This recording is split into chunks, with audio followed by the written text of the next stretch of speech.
Hello, welcome to CVM 14 about velocity versus time graphs. We looked at these graphs in class and we did some motion around them. That is, we saw that this graph, when we tried to think of it like a position graph, we didn't get the correct thing. But when we thought of it as a velocity graph, we ended up with a position graph that looks something like this. So that these two graphs are the same motion, but they look different because this one's describing the velocity, this one's describing the position. Notice I drew these dotted lines to say that there are three sections of this graph and they correspond to each other. Similar, if we look down here, we can see that the velocity goes along at steady value and then jumps up, just like the slope goes on at a steady value and then jumps up to a steeper slope. There are two sections of this graph. Today we looked at how to deal with these graphs more quantitatively with numbers, and we're going to continue that work here in CVM 14. So we're going to write down an example of what this looks like. We've got a velocity graph and a position graph stacked on top of each other, and we're going to start out by scaling these axes. So I'm going to call this +1 and +2, and then on the other side of 0, this is going to be -1 and -2 for my position, for my velocity graph. And then the t-axis is going to go out to 5 and 10 seconds. Down here, I'm going to make a position graph also that I'm going to scale up with +5, 0, and -5. So I'm dealing with 1 box per meter on my position graph. Let's say we start with a velocity graph that looks like this. So we're moving along at a constant velocity of -1, and that velocity stays constant until 6 seconds when it jumps to 0. So this is moving at a constant speed of -1, and then it stops, and then it jumps up to +2 meters per second. This is a more complicated velocity graph than the two that we just looked at, but we're going to use this to really see the connection between the velocity and the position graph. We can imagine three different parts of this graph, and I'm going to label them with an asterisk like that, and a circle with a dot, and a heart. Your hearts may be better than mine. That was a pretty good one, actually. I'm going to just over here in this space, I want you to leave this space nice and open. We're going to write a description over here. So make sure that you leave this open. But over here, I'm going to just write down the value of the velocity graph at each of these sections. So the star section has a velocity of -1 meters per second. The circle with a dot section has a velocity of 0 meters per second. Notice what I'm doing. I'm just reading the value of that constant thing. So for this star section, the value is -1. For this circle with the dot section, it's 0. And then you can figure out what this one is. For the heart section, the velocity is +2 meters per second. Our goal is now to take this information and figure out what it looks like on a position graph. And the first step that we want to do here is basically to choose an initial position. Sometimes it'll be given to us, but we actually don't know where this object started moving. I'm going to say, let's say it started moving at 4 meters. And then we use this slope to figure out what the next value is. If I know that this is a velocity of -1 meters per second, that means that down here, the slope has to be -1 meters per second. So I'm going to go down 1 meter every second. Oh, I'm sorry, I didn't scale this. This should be 5 seconds and 10 seconds. And I'm saying that this is going to go down 1 meter every second until I get to 6 seconds. So I'm going to draw a dotted line here down through both graphs just to communicate that this is the star section of both graphs. And on the velocity graph, it looks like this. On the position graph, it looks like this. but we need to see the connection between both. Again, this is the same information, just displayed differently. -1 meters per second as a slope, -1 meters per second as a value. For the circle with a dot section, the slope is the same as the velocity value up here, 0 meters per second. So that means a flat line for the 2 seconds that make up that circle with a dot section. Take a moment and draw these dotted lines so that you know this is the circle with a dot section, the same motion that we saw up here. Last thing, we want to think about the fact that the heart section has a slope of +2 meters per second. And that means that I need to think about that slope. I need to use that slope to make my next line.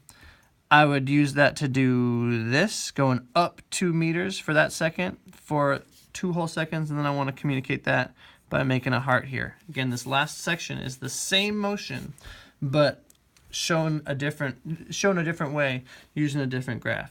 So over here we're going to write a description. Follow along with me. I'm going to describe the motion that's taking place in both of these graphs, and I'm going to use these symbols. We want to say an object moves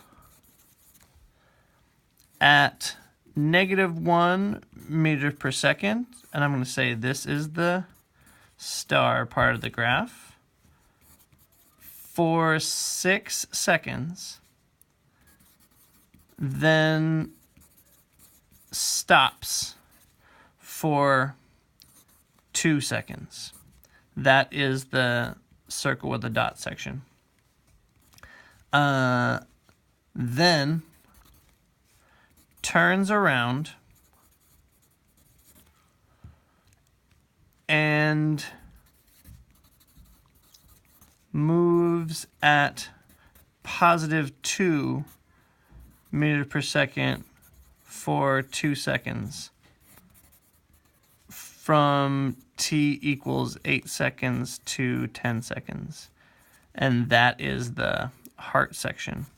So notice all of these parts in this description are in both graphs. And the description, we're able to connect to these parts using those symbols and using our brain, using the connection between those two parts. The big idea here, and we want to write this up here because it's so important. I'm going to put a star by this, is this. The value of the V graph, the velocity graph, is the slope of the position graph. Give yourself some room to write this. The value of the V graph is the slope of the position graph. This is the biggest idea that we're working with. The value of -1 is the slope of -1 on the position graph. Down here we want to do two things. We've still got some work to do. We want to draw a motion map and write down these steps so that they're useful to us in the future. So let's start with the motion map. I'm going to draw, don't make this too far down, do it like right here. And I'll put my 0 point, say, there. I'll call this -1 and -2. This is going to be my positive direction. I'll call this 1, 2, 3, 4, 5, and so on. I'm just going to use this as an opportunity to practice making my motion map from a graph. This is going to be a position of 4 meters, so I'll put my t equals 0 seconds dot there. Then the next dot is at 3 meters, 2 meters, 1 meter, 0 meters, -1 meters, and -2 meters. That is like, this is that whole region. Notice I'm not adding the arrows. I'm just writing the dots for now. I'm going to go in and fill in the arrows later. But I'm going to add this and say this is the 6 second dot. You could add the other numbers here, but I don't really need it. I notice that the position doesn't change from here to here. So for t equals 7 seconds and t equals 8 seconds, the position is the same. I'm going to put a dot here and a dot here. And then I notice that for t equals 9 seconds, it's at a position of 0. And t equals 10 seconds, it's at a position of positive 2. The last thing I do is go in and add the arrows here, here, showing how fast the object is moving and in which direction it's moving at every moment. So the thing that is really important to notice here is that the direction and the length of the arrows is shown by the velocity graph. These are short negative arrows. That corresponds to a velocity graph value of -1. There's a connection between these arrows. So I'm actually going to put an asterisk by these arrows because that is what's showing me that part of the graph.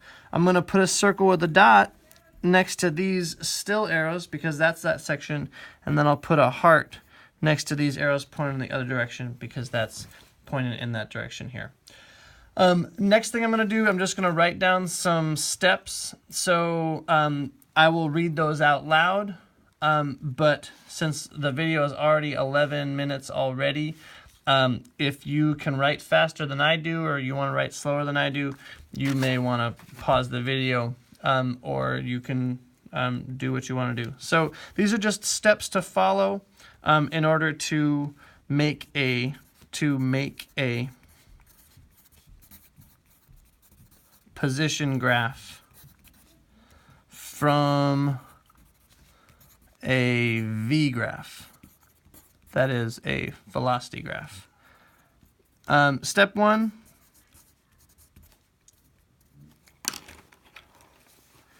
choose an initial position or use info in the problem. If you run a room, you can go on the next line. So we need that initial position to start our position graph. Step 2, use the velocity values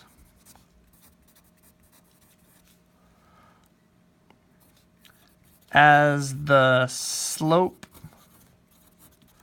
of the position,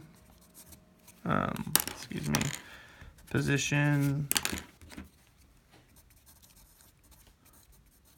line to figure out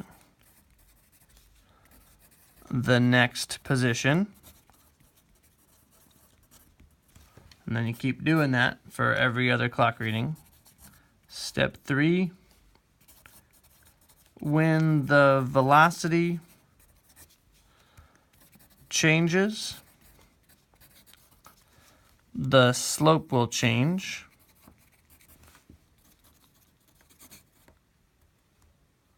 That's what we're seeing here. When the velocity changes, the slope changes. And step 4, check